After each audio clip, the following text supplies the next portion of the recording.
আসসালামু আলাইকুম সুপ্রিয় শিক্ষার্থী বন্ধুরা, আজকে আমরা দেখব হচ্ছে আমাদের অর্গানিকের বেসিক নামকরণ। ঠিক আছে। তোমরা যারা হচ্ছে অর্গানিকের নামকরণ নিয়ে প্যারা খাও, আজকে ক্লাসটি করলে হচ্ছে ছোট ছোট যে অর্গানিকের নামকরণগুলো আছে ওইগুলোতে আর তোমার সমস্যা হবে না। আমরা হচ্ছে একদম জিরো থেকে হচ্ছে অর্গানিকের নামকরণ দেখব। আজকে মেইনলি আমরা অ্যালকেন, অ্যালকিন এবং অ্যালকাইনের নামকরণগুলো দেখব এবং মাঝে মাঝে তোমাদেরকে হচ্ছে কার্বন কার্বনযুক্ত কোনো যৌগই দেয় না, এরকম শিকল, গাছের শিকলের মতো মনে হয় দেখতে কিছুটা, ওই রকম হচ্ছে কিছু অর্গানিক কম্পাউন্ড দেয়, ওইগুলোর নামকরণ করতে বলে। তো ওইগুলা অনেক স্টুডেন্টই হচ্ছে দেখে ভয় পায় যে এগুলো কিভাবে করব ভাই। এগুলো হচ্ছে মেইনলি আজকের ক্লাসে আমরা দেখাবো। ওকে, তো চলো শুরু করা যাক। তো প্রথমেই হচ্ছে অর্গানিকের নামকরণ করার আগে তোমাকে ছোট ছোট কিছু বেসিক জিনিসপাতি জানতে হবে, যে অর্গানিক কম্পাউন্ড কি, হ্যাঁ, বা অর্গানিক কম্পাউন্ড কিভাবে গঠিত হয়। ওকে, তো অর্গানিক কম্পাউন্ড মেইনলি হচ্ছে কার্বন এবং হচ্ছে হাইড্রোজেন, এই দুটার সমন্বয়ে তৈরি হয়। ঠিক আছে, কার্বন এবং হাইড্রোজেন, অন্য যৌগ থাকতে পারে অবশ্যই, তবে আমরা এখানে মেইনলি অ্যালকেন এবং অ্যালকিন এবং অ্যালকাইনে আমরা কি দেখবো, আমরা হচ্ছে কার্বন আর হাইড্রোজেন মানে হচ্ছে কি, কার্বন এবং হাইড্রোজেন যুক্ত যেই যৌগগুলা সম্ভব ওইগুলো দেখবো। ওকে, অর্থাৎ হাইড্রোকার্বন আর কি। ওকে, তো দেখো আমরা মেইনলি আগে প্রথমে হচ্ছে কার্বন সংখ্যা কত হলে, হ্যাঁ, কার্বন সংখ্যা কত হলে নাম কত হয় এটা একটু জেনে নিই। ওকে, কার্বন সংখ্যা যদি 1 হয় মাথায় রাখবা নাম হবে মিথ। অর্গানিক একটা নাম কি হবে, মিথ হবে। ঠিক আছে, এগুলারে বলা হচ্ছে ওয়ার্ড গ্রুপ বা মাতৃযৌগ। ওয়ার্ড গ্রুপ একটু লিখে নাও ওয়ার্ড রুট গুলো। ওকে, ওয়ার্ড রুট কার্বন সংখ্যা যদি 1 হয় তাহলে নাম কি হবে, মিথ হবে। যদি 2 হয় তাহলে হবে ইথ। যদি 3 হয় তাহলে হবে প্রো। যদি 4 হয় তাহলে কি হবে, বিউট হবে। এবং যদি 5 হয় তাহলে হবে কি, পেন্ট। যদি 6 হয় বা 6 হয় তাহলে হবে হেক্স। যদি 7 হয় তাহলে হবে হেড। এভাবে হচ্ছে 8 হলে অক্ট, 10টা লিখবো। ঠিক আছে, আমরা 10টা লিখবো। 9 হলে, এরপর হচ্ছে অক্ট, নন। আর 10 হলে হয় ডেক। এখন আমাদের এই যে অ্যাডমিশন ক্যান্ডিডেট যারা থাকে বা হচ্ছে যারা অ্যাডমিশন পরীক্ষা দেয়, ঠিক আছে, অ্যাডমিশনের বেশিরভাগ ক্ষেত্রে হচ্ছে বাংলা নামগুলো আসে না। ঠিক আছে, অপশনে বাংলা নাম থাকে, এটা ইংরেজি নামগুলো থাকে। তাহলে এই জন্য আমরা হচ্ছে ইংরেজি নামগুলো এটা শিখে নেবো পাশাপাশি। মিথ হচ্ছে এভাবে। ঠিক আছে, তারপর ইট, প্রোব, এরপর হচ্ছে বিউট, পেন্ট, হেক্স, এরপর হচ্ছে হ্যাড, অক্ট, ও সিটি অক্ট, নন, এনওএন নন, এরপর হচ্ছে ডেক। ঠিক আছে, তো ইংরেজি নামগুলো একটু মাথায় রাখবা। তো দেখো এগুলো হচ্ছে ওয়ার্ড রুট বা মাতৃ যৌগ। ঠিক আছে, এরপরে আমরা দেখবো হচ্ছে আমাদের অ্যালকাইল মূলকটা। অ্যালকাইল মূলক একটা মূলক যেটা আমাদের বেশি বেশি কাজে লাগে। কি, অ্যালকাইল মূলক। তাহলে একটু আমার সাথে অ্যালকাইল মূলকটা একটু শিখে নাও। অ্যালকাইল মূলক কি, আমরা জানি যে অ্যালকাইল মূলক হচ্ছে ওই মূলক যেটা কার্যকরী মূলকের সাথে বসে জৈব যৌগ নির্দেশ করে। কি বললাম, অ্যালকাইল মূলক হচ্ছে ওই মূলক যেটা কার্যকরী মূলকের সাথে বসে জৈব যৌগ নির্দেশ করে। এখন কার্যকরী মূলক আবার কি, তাহলে একটু কার্যকরী মূলকগুলো লিখে নাও। অ্যালকাইল মূলক শেখার আগে আমাদেরকে কিছু কার্যকরী মূলক জানতে হবে। কিছু কার্যকরী মূলক, যেমন OH একটা কার্যকরী মূলক, CHO, COOH। ঠিক আছে, এরপর SO3H, এরকম আরো হতে পারে।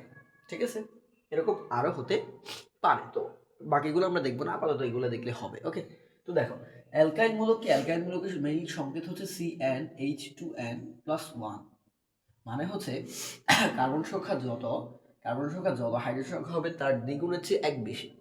কার্বন সংখ্যা যদি n হয়, হাইড্রোজেন সংখ্যা কি হবে, দ্বিগুণ। দ্বিগুণ মানে কি 2n, n এর দ্বিগুণ কি 2n, তার চেয়ে 1 বেশি মানে কি 1 যোগ করবা, বেশি হলে যোগ, কম হলে বিয়োগ। ওকে, তো দেখো এটা হচ্ছে সংকেত। তাহলে আমরা যদি এখানে n এর ভ্যালু 1 বসে তাহলে কি পাবো, n এর ভ্যালু 1 বসাইলে দেখো তো কি পাই, n ইকুয়ালস টু যখন 1 তখন C হবে 1, হাইড্রোজেন হবে কি 2 into 1 plus 1, that's mean CH3 না, দেখো তো এই যে C, 1 তো আর লেখা লাগে না, হাইড্রোজেন 2 একে 2, 2 একে কত 3 হবে, CH3 পাচ্ছি। ওকে, একইভাবে n ইকুয়ালস টু 2 হলে তুমি পাবা হচ্ছে কি C2H5। এবার n ইকুয়ালস টু যদি 3 হয় তাহলে তুমি পাবা হচ্ছে C3H7। মানে হচ্ছে কার্বন সংখ্যা যত, হাইড্রোজেন সংখ্যা কি হবে, তার দ্বিগুণের চেয়ে 1 বেশি। দেখো 3, 3 এর দ্বিগুণ কত, 6, 6 এর চেয়ে 1 বেশি মানে কি 7। ওকে, আচ্ছা ঠিক আছে। এখন এই যে যৌগগুলো আমি বের করলাম এগুলোর কি লাগবে, নাম লাগবে না, এগুলোর নাম তো করা লাগবে। ঠিক আছে, তো মাথায় রাখবা যে অ্যালকাইল মূলকের নামের শেষে আইল যোগ হয়। কি যোগ হয়? আইল যোগ হয়, আইল। ঠিক আছে, আইল যোগ হয় নামের শেষে। তাহলে এগুলোই থাকবে। দেখো কার্বন কয়টা? এক হইলে নাম মেইন নাম কি হয়? ওয়ার্ড রুট হয় মিথ, তবে এক যোগ হয় কি হবে?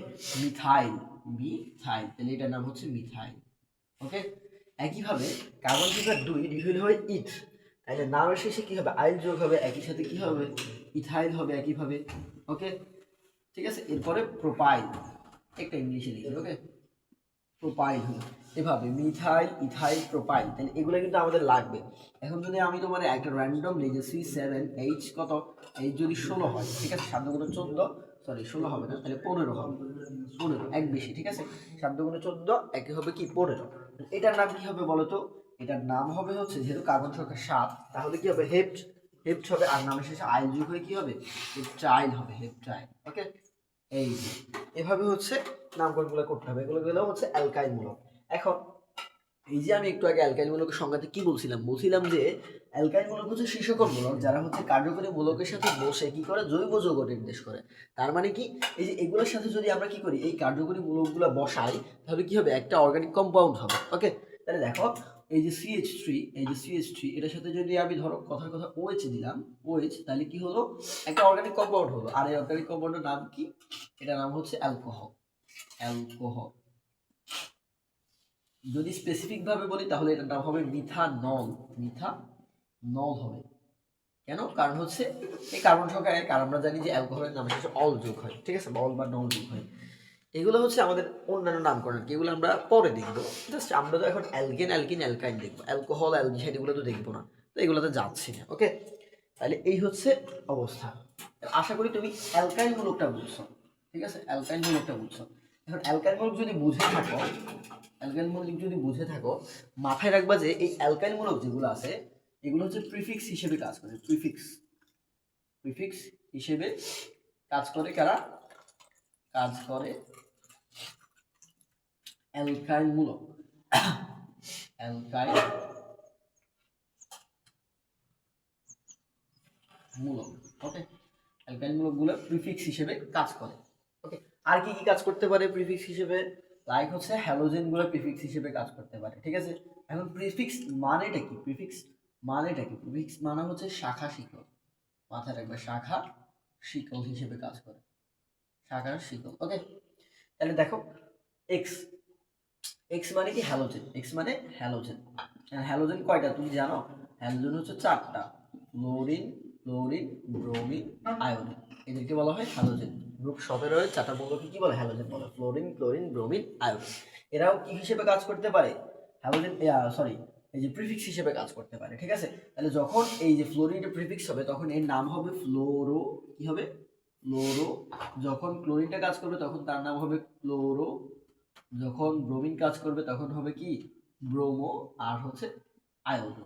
ওকে, এটা আশা করি বুঝছো, আয়োডো হবে। আর আরেকটা জিনিস জানতে হবে, এরপর হচ্ছে সাফিক্স নিয়ে। সাফিক্স নিয়ে কেন এগুলো নিয়ে জানতেছি একটু পরে দেখবে, কারণ আমাদের নামকরণে মিলিয়ে এই 3টা জিনিসই লাগে। প্রিফিক্স লাগে, সাফিক্স লাগে, আর হচ্ছে ওয়ার্ড ফ্রুট লাগে। এই 3টা জিনিস হইলে কিন্তু একটা অর্গানিক কম্পাউন্ডে তুমি সহজেই নামকরণ করে ফেলতে পারবে, বুঝছো? এগুলোর পরে হচ্ছে আমরা নামকরণ প্র্যাকটিসে চলে যাবো। ওকে, তো দেখো সাফিক্স, সাফিক্স হিসেবে কাজ করবে কি কি? যেহেতু আমরা কি করতেছি, যেহেতু অ্যালকেন, অ্যালকিন এবং অ্যালকাইড পড়তেছি আজকে, সেহেতু এখানে সাফিক্স হিসেবে কাজ করবে হচ্ছে সিঙ্গেল বন্ড এবং হচ্ছে ডাবল বন্ড এবং হচ্ছে কি ট্রিপল বন্ড। এগুলোই হচ্ছে মেইনলি এখানে সাফিক্স। ওকে, তাহলে সিঙ্গেল বন্ড কখন হয়? আমরা জানি যে অ্যালকেনের ক্ষেত্রে কি হয়? সিঙ্গেল বন্ড হয়, কার্বন কার্বন। তারপর ডাবল বন্ড কখন হয়? অ্যালকিনের ক্ষেত্রে, অ্যালকিনের ক্ষেত্রে হয় কি ডাবল বন্ড। আর ট্রিপল বন্ড কখন হয়? অ্যালকাইনের ক্ষেত্রে, অ্যালকাইনের ক্ষেত্রে ট্রিপল বন্ড হয়। ওকে, তো দেখো এবার হচ্ছে আমরা কয়েকটা যৌগ নিব, দেন হচ্ছে আমরা কি করব? আমরা একটা একটা করে হচ্ছে নামকরণ করব, ঠিক আছে। এবার আমরা মোটামুটি অনেকটা বেশি ক্লিয়ার হয়ে গেছে আমাদের।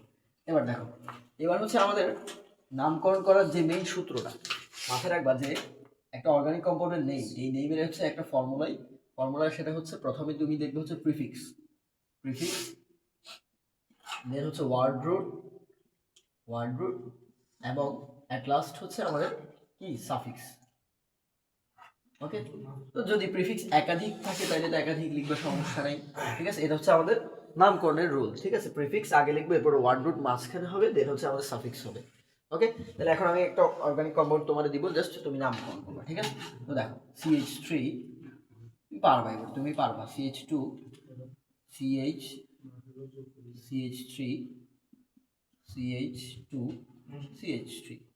আমি বললাম তোমাকে হচ্ছে এটা নামকরণ করার জন্য। এখন মাথায় রাখতে হবে নামকরণের আরেকটা পার্ট হচ্ছে আমাদের প্রধান শিকড় নির্ণয় এবং হচ্ছে কি প্রধান শিকড় নির্ণয় এবং হচ্ছে নাম্বারিং করা। প্রধান শিকল এবং নাম্বারিং। এখন তোমার বুঝতে হবে আগে যে প্রধান শিকল কোনটা, শাখা শিকল কোনটা, ঠিক আছে? মাথায় রাখবা যেখানে সর্বোচ্চ সংখ্যক কার্বন আছে, যেখান দিয়ে গেলে তুমি সর্বোচ্চ সংখ্যক কার্বন পাবা, সেটাই হচ্ছে তোমার প্রধান শিকল। ওকে, আর পাশাপাশি যেগুলো থাকবে এগুলো কি, বাকি যেগুলো থাকবে এগুলো শাখা শিকল। তাহলে দেখো আমি কোন দিক দিয়ে গেলে সর্বোচ্চ সংখ্যক কার্বন পাচ্ছি। দেখো তো, আমি যদি এভাবে যাই যে 1 2 3 4, তাহলে আমি কয়টা কার্বন পাচ্ছি? 1 2 3 4, চারটা কার্বন পাচ্ছি। ওকে, এখন যদি আমি এভাবে না গিয়ে আমি যদি ধরো এভাবে যাই, এই যে এদিক দিয়ে 1 2 3 4, এদিক দিয়ে গেলাম, তাহলেও চারটা কার্বন পাচ্ছি। ঠিক আছে, চারটা কার্বন পাচ্ছি। আমি একটু মুছে দিই, কয়টা কার্বন পাইলাম? চারটা কার্বন। ঠিক আছে, এখন যদি আমি এভাবে মানে এই দুইভাবে ছাড়া আর কিভাবে যেতে পারি দেখো তো। যদি আমি এভাবে যাই, যে এদিক দিয়ে যাই, মানে হচ্ছে 1 2 3 4 5 এভাবে যাই, তাইলে কিন্তু আমি সর্বোচ্চ সংখ্যক কার্বন পাচ্ছি। দেখো তো, পাচ্ছি না? হ্যাঁ পাচ্ছি। এটা হবে কি, এটা হবে কি আমার প্রধান শিকল। এটা কিন্তু নাম্বারিং না, 1 2 3 4 5, এটা আমি নাম্বারিং করি, যেটা হচ্ছে জাস্ট কার্বন বলতেছি, এখানে কি কার্বন বলতেছি, এটা কিন্তু নাম্বারিং না, মাথায় রাখিও। নাম্বারিং সেটা আমি পরে করবো, ঠিক আছে? নাম্বারিং এখন আসি নাই, আমি হচ্ছে প্রধান শিকল নির্ণয় করতেছি। মানে হচ্ছে তুমি কিভাবে প্রধান শিকল নির্ণয় করবা, ঠিক আছে? যে শিকলটা বড় সবচেয়ে, দেখো 1 2 3 4 5, এখানে পাঁচটা পাচ্ছি, এদিক দিয়ে গেলে 1 2 3 4, চারটা পাচ্ছি, কম পাচ্ছি। দেখো তো 1 2 3 4, এদিক দিয়ে গেলে চারটা পাচ্ছি, সর্বোচ্চ সংখ্যক পাচ্ছি কয়টা? পাঁচটা। কোন দিক দিয়ে? এদিক দিয়ে। এই যে 1 2 3 4 5, তার মানে হচ্ছে আমার প্রধান শিকল কোনটা বলতো? এই যে এটা হচ্ছে আমার প্রধান শিকল, এই যে এটা হচ্ছে আমার এই অর্গানিক কম্পাউন্ডের প্রধান শিকল। ঠিক আছে, এবার হচ্ছে আমরা নাম্বারিং করবো। এখন নাম্বারিং করার কয়েকগুলো স্টেপ আছে, ঠিক আছে? মাথায় রাখবে যেদিক দিয়ে যখন শাখা শিকল থাকবে, এখানে তার মানে এটা হচ্ছে কি শাখা শিকল বোঝা যাচ্ছে। এটা যদি প্রধান শিকল হয়, আসে বাকি CH3 একটা। একটু আগে আমি বলছি অ্যালকাইল মূলক, এটা মিথাইল, এটা মিথাইল, এটা তাহলে শাখা শিকল হিসেবে কাজ করতে পারে। ওকে, আচ্ছা এখন দেখো নাম্বারিং এর ক্ষেত্রে মাথায় রাখবা যে শাখা শিকল যেদিক দিয়ে হচ্ছে সবার আগে পাবা তুমি, সেটা হচ্ছে কি মানে সেদিক থেকে হচ্ছে তুমি নাম্বারিং করবা। লাইক যদি এদিক থেকে তুমি কি পাও, শাখা শিকল আগে পাও, তাহলে কি এদিক থেকে নাম্বারিং করবে। ওকে, তো দেখো এদিক থেকে যদি আমি যাই, শাখা শিকলটা কত নাম্বার কার্বন আমি পাচ্ছি? 1 2 3, 3 নাম্বার কার্বন পাচ্ছি। এদিক দিয়ে যদি যায় 1 2 3, 3 নাম্বার কার্বন। তার মানে হচ্ছে এই অর্গানিক কম্পাউন্ডের ক্ষেত্রে তুমি যেদিক থেকে কি করবা, নামকরণ করবা, সেদিক থেকে কারেক্ট হবে। ঠিক আছে, তবে সবগুলোর ক্ষেত্রে যে হবে এরকম না। ওকে, তাহলে এখানে কি আমি এদিক থেকে দেখো 1 2 3, 3 নাম্বার কার্বনে কি পাচ্ছি? শাখা শিকল পাচ্ছি। এদিক থেকেও সেম 1 2 3, 3 নাম্বার কার্বনে শাখা শিকল পাচ্ছি। তার মানে হচ্ছে আমি যে কোনো একদিক থেকে করলেই হবে। 1 2 3 4 5। ওকে, এবার এবার হচ্ছে আমরা কি করব, নামকরণ করবো। দেখো প্রিফিক্স, আমাদের কিন্তু অনেকটা কাজই শেষ। এবার হচ্ছে প্রিফিক্স। আগে প্রিফিক্স কি আছে? এই যে মিথাইল মূলক শাখা শিকলে আছে, তাহলে কি লিখবো? মিথাইল। এখন কত নাম্বার কার্বন এটা উল্লেখ করে দিতে হবে। সে কত নাম্বার কার্বন আছে? 3 নাম্বার কার্বন, তাহলে কি হবে? 3 মিথাইল হবে। প্রথমে কি লিখলাম? 3 মিথাইল। মিথাইল কেন? এই যে CH3 আছে। ঠিক আছে, প্রিফিক্স হিসেবে কি আছে? CH3। এবার দেখো ওয়ার্ড রুট হবে কি কিসের উপর ভিত্তি করে? এই যে কার্বন সংখ্যার উপর ভিত্তি করে। এখন মাথায় রাখবা আমাদের প্রধান শিকলে যতগুলো কার্বন থাকবে ওটার উপর ভিত্তি করে হবে, নট পুরো অর্গানিক কম্পাউন্ডে যতগুলো কার্বন আছে সেটার উপর ভিত্তি করে কিন্তু না। আমাদের প্রধান শিকলে দেখো, প্রধান শিকল এটা না, এই যে প্রধান শিকল কয়টা কার্বন আছে? 1 2 3 4 5, 5টা কার্বন। কিন্তু এই কার্বনটা কিন্তু কাউন্ট করতে পারবে না তুমি, কারণ এটা শাখা শিকলে চলে গেছে। ওকে, তাইলে এখানে কি করবো আমরা, যেহেতু 5টা কার্বন, তাহলে পেন্ট নিব। কি নিব? পেন্ট। নামের শেষে কি হবে? এই যে পেন্ট হবে। আর নামের শেষে কি হবে বলো তো? যেহেতু কার্বন কার্বন সিঙ্গেল বন্ড, দেখো তো এখানে কোনো ডাবল বন্ড ট্রিপল বন্ড আছে নাই কিন্তু, তাইলে কি হবে? নামের শেষে এন যোগ হবে। এন, অ্যালকেনের নামের শেষে কি যোগ হয়?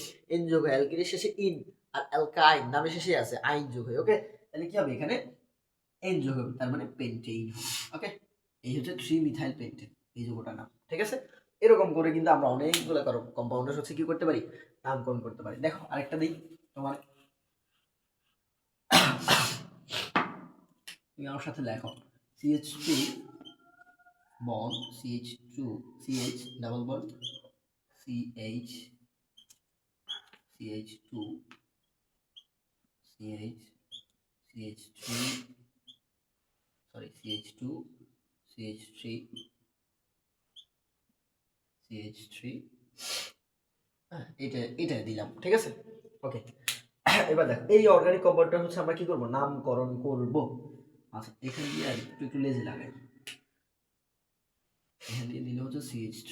ওকে, তো দেখো এটার কি করবো আমরা নামকরণ করবো। ওকে, তো দেখো প্রথমে কি করতে হবে, প্রধান শিকল নির্ণয় করতে হবে। কি করতে হবে, প্রধান শিকল, দেন হচ্ছে নাম্বারিং, দেন হচ্ছে আমরা নামকরণ। ঠিক আছে, তিনটা স্টেপ, প্রধান শিকল, নাম্বারিং, এর হচ্ছে কি, এরপর হচ্ছে নামকরণের সূত্রে ফেলাবো। ওকে, তো দেখো প্রধান শিকল কিভাবে নির্ণয় করবো এটা, এই দেখো সর্বোচ্চ সংখ্যক কার্বন কোন দিক দিয়ে পাইতেছো, 1 2 3 4 5 6, ছয়টা পেলাম এখান দিয়ে, এই সোজা বরাবর গেলে কয়টা, ছয়টা।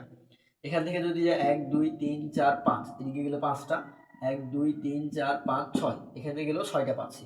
আচ্ছা এদিক দিয়ে যদি যাই 1 2 3 4 5 6 7, সাতটা পাইছি, তারপরে কি সবচেয়ে বেশি পাইছি না, তার মানে হচ্ছে আমার প্রধান শিকল এই যে পেয়ে গেছি, এইটা হচ্ছে আমার কি প্রধান শিকল। বুঝছো, এটা হচ্ছে কি আমার এই যৌগটার প্রধান শিকল। এবার আমরা নাম্বারিং করবো। নাম্বারিং কি বলছিলাম খেয়াল আছে, যেদিক থেকে শাখা শিকল আগে পাবো সেদিক থেকে। ওকে, যেদিক থেকে শাখা শিকল আগে পাবো। আরেকটা মাথায় রাখতে হবে, যেহেতু এখানে একটা ডাবল বন্ড আছে, এই যে দেখো এখান দিয়ে কিন্তু একটা ডাবল বন্ড আছে, দেখছো, এই ডাবল বন্ডটা কিন্তু প্রাধান্য পাবে। ঠিক আছে, ডাবল বন্ডে কি পাবে, প্রাধান্য এখানে পাবে। ডাবল বন্ড যেদিক থেকে আবার কাছে পাইতেছি ওই দিকটাও একটু হিসাবে রাখতে হবে। ওকে, তো দেখো এদিক থেকে যদি আমি যাই 1 2 3, 3 নাম্বার কার্বনে কি 2 নাম্বার কার্বন ডাবল বন্ড, আর 3 নাম্বার কার্বন মিথাইল মূলক। এদিক থেকে গেলে 1 2 3, দেখো এদিক থেকে গেলে 1 2 3, 3 নাম্বার কার্বনে কি পাচ্ছি, মিথাইল মূলক। এদিক থেকেও গেলে কি 3 নাম্বার কার্বনে এই যে শাখা শিকল একটা, মিথাইল এখানে একটা। ঠিক আছে, এদিক থেকে গেলে 1 2 3, 3 নাম্বার কার্বনে কি পাচ্ছি, মিথাইল মূলক, এদিক থেকেও 3 নাম্বার কার্বন। ওকে, কিন্তু যেহেতু সেম হয়ে গেছে তাহলে তুমি বলবো কি একদিক থেকে করলেই হবে না, এবারে কিন্তু একদিক থেকে করলে হবে না, কারণ হচ্ছে এখানে ডাবল বন্ড আছে, ডাবল বন্ডে কি পাবে, এখানে প্রাধান্য পাবে। ওকে, প্রাধান্য পাবে। ওকে, সিঙ্গেল বন্ড থাকাতে তো সবগুলো সিঙ্গেল ছিল এর আগের যৌগ যেটা ছিল, তো এখানে ঝামেলা হয় না, কিন্তু এখানে যেহেতু ডাবল বন্ড আছে এই প্রাধান্য পাবে, এবং এই দিক থেকে নাম্বারিং করতে হবে আমাদের, এই দিক থেকে। ঠিক আছে, এটা সেম হয়েছে, ঠিক আছে, কিন্তু এর দিকে যেহেতু ডাবল বন্ডটা আছে তাহলে এ কি পাবে, প্রাধান্য পাবে, তার মানে হচ্ছে এদিক থেকে নাম্বারিং করতে হবে। 1 2 3 4 5, সরি এটা হবে 6 5 6 7। ঠিক আছে, 7টা কার্বন আছে, এই যে নাম্বারিং হয়ে গেছে, কিন্তু এবারে কিন্তু কাজ শেষ। আমাদের প্রধান শিকল নির্ণয়, নাম্বারিং, এটাই হচ্ছে মেইন পার্ট। এরপরটা একদম ইজি। এবার দেখো কি আছে, এই যে কত কত মিথাইল আছে দুইটা, কত নাম্বারে 3 আর 5-এ, দেখো 3, এরপরে কি 5, 5-এ কি আছে, মিথাইল আছে। এখন কয়টা মিথাইল, 1 2, দুইটা মিথাইল। এখন কি তুমি লিখতে পারবো দুইটা মিথাইল, না, অর্গানিকের ভাষায় দুইটা হলে কি লিখতে হয়, ডাই, তিনটা হলে ট্রাই, চারটা হলে টেট্রা। একটু লিখে নাও, দুইটা হলে কি হবে, ডাই, তিনটা হলে ট্রাই, আর চারটা হলে টেট্রা। ঠিক আছে, এটা একটু মাথায় রাখবা, চারটা বেশি হলে প্রয়োজন না, আপাতত জানো চারটাই থাকবে তোমার। ওকে, 3 5, তাহলে যেহেতু দুইটা তাহলে কি হবে, ডাইমিথাইল, ডাইমিথাইল হবে। কার্বন কয়টা, 7টা। এই যে ওয়ার্ড রুট লিখবো, এবার প্রিফিক্স লেখা শেষ। এবার ওয়ার্ড রুট, ওয়ার্ড রুট যেহেতু 7টা আছে তাহলে কি হবে, হেপ্ট হবে, হেপ্ট হবে। ঠিক আছে, ওয়ার্ড রুট হবে হেপ্ট। এরপরে কি হবে, এরপরে যেহেতু অ্যালকিন আছে, ইন আছে, এখন মাথায় রাখতে হবে অ্যালকেনের ক্ষেত্রে খেয়াল আছে কিনা, সবগুলো বন্ড কিন্তু সিঙ্গেল বন্ড ছিল, সবগুলো বন্ড কি সিঙ্গেল বন্ড। এই জন্য আমরা উল্লেখ করে দিই নাই যে সিঙ্গেল বন্ড কোনটাই দিবে। তুমি বলবা যে 1-এ সিঙ্গেল বন্ড আছে, 2-তে, এরকম কি সবগুলো দেওয়ার দরকার আছে, নাই, যেহেতু সবগুলো সিঙ্গেল বন্ড। এখন ডাবল বন্ড কয়টা আছে বলো তো, ডাবল বন্ড তো আছে একটা, যেহেতু একটা আছে তার একটু কি, একটু তারে উল্লেখ করে দিতে হবে সে কোন জায়গায় আছে। ওকে, তারে উল্লেখ করে দিতে হবে কি সে কোন জায়গায় আছে, সে কই কোথায় আছে, 1 2, 2 নাম্বার আছে, এই যে ফার্স্টেরটা কাউন্ট করবো। ওকে, ফার্স্টেরটা কাউন্ট করবো, 2 নাম্বার কার্বনের সাথে সে কি আছে, যুক্ত আছে। ওকে, তাহলে লিখতে হবে কি 3 5 ডাইমিথাইল 2 ইন, 2 ইন লিখতে হবে। ঠিক আছে, এই যে হয়ে গেছে, কিন্তু হয়ে গিয়েছে। ওকে, এই হচ্ছে কাহিনী। এরপর আরেকটা জিনিস মাথায় মাঝে মাঝে হচ্ছে চলে আসে বা স্টুডেন্টরা ভুল করে যে জায়গায়, সেটা হচ্ছে তোমার এই যে এখানে তোমার ওয়ার্ড রুটের পরে ভাওয়াল এবং কনসোনেন্ট হচ্ছে ম্যাচ করতে হয়। ঠিক আছে, এই যে টি এবং ই, এইটা মাথায় রাখবা যে ভাওয়াল এবং কনসোনেন্ট এই দুটো যদি ম্যাচ না থাকে তাহলে তোমার এক্সট্রা করে একটা ভাওয়াল অ্যাড করতে হবে, কনসোনেন্টের সাথে কি করতে হবে, ভাওয়াল অ্যাড করতে হবে। এখন দেখো টি কি, টি একটা কনসোনেন্ট, টি একটা কি কনসোনেন্ট, ই কি ভাওয়াল না, তাহলে ঠিক আছে, এই যে সি কনসোনেন্ট এবং ভাওয়াল, ঠিক আছে, এটা ম্যাচ আছে। যদি কনসোনেন্ট কনসোনেন্ট থাকতো তাহলে কি করতাম, একটা ভাওয়াল অ্যাড করতাম। ওকে, একটা এ অ্যাড করতাম, বা ভাওয়াল ভাওয়াল হইলেও একটা এ অ্যাড করতাম, এরকম করে। ওকে, একটু মাথায় রাখবা। তাহলে আশা করি তুমি হচ্ছে এই যে নামকরণটা কি হচ্ছে, তুমি হচ্ছে ক্লিয়ার হয়েছো। তো এই নিয়ে হচ্ছে বিদায় নিচ্ছি, নেক্সট নামকরণের আরো অ্যাডভান্স ক্লাসে দেখা হবে। আল্লাহ হাফেজ।